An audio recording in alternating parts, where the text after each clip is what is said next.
மிகு தமிழ்நாடு முதலமைச்சர் தளபதியார் அவர்களுக்கு எனது மனமார்ந்த நன்றியை தெரிவித்துக் கொள்கிறேன்.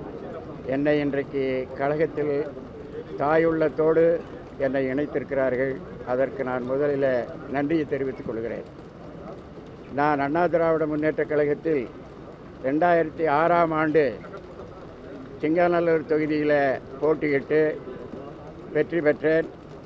அதே மாதிரி 2011ஆம் ஆண்டு ஜெயலலிதா அம்மா அவர்கள் எனக்கு மீண்டும் வாய்ப்பு கொடுத்து இரண்டாவது முறையாக 35,000 வாக்குகள் வித்தியாசத்தில் சிங்காநல்லூர் தொகுதியிலே நான் வெற்றி பெற்றிருக்கிறேன்.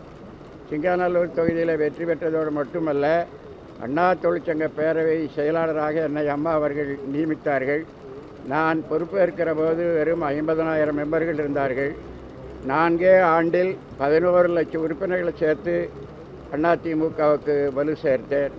ஆனால் அம்மா அவர்கள் மறைவுக்கு பிறகு இன்றைக்கு இருக்கிற தலைமை எடப்பாடி பழனிசாமியினுடைய தலைமை உழைப்பவர்களுக்கு அங்கே வேலை இல்லை. அவர்களுக்கு யாரெல்லாம் அதாவது கம்யூனலாகவும் அவர்களுக்கு யாரெல்லாம் சாதகமாக இருக்கிறார்களோ அவர்களைத்தான் வைத்து கொண்டு நடத்தி கொண்டிருக்கிறார்கள். என் மீது ஒரு பொய் வழக்கு போட்டார்கள். ஆனால் அந்த பொய் வழக்கு அவர்களை திருப்பி வாபஸ் பெற்றுக்கொண்டார்கள். ஆனால் இன்றைக்கு தமிழகத்தை பொறுத்தளவில் நம்முடைய முதலமைச்சர் தளபதியார் அவர்களுடைய ஆட்சி மிக நன்றாக இருக்கிறது என்பதை சாதாரண மக்கள் இன்றைக்கு பேசிக்கொண்டிருக்கிறார்கள். அரசியல் ரீதியாக சில பேர் விமர்சிக்கிறார்களே தவிர, அதாவது கீழ்மட்டத்தில் இருக்கக்கூடிய சாதாரண மக்கள் மத்தியில் அண்ணா திராவிட முன்னேற்றக் கழகத்தினுடைய ஆட்சிக்கு தளபதியார் அவர்களுக்கும் எந்த விதமான பாதிப்பும் வராது.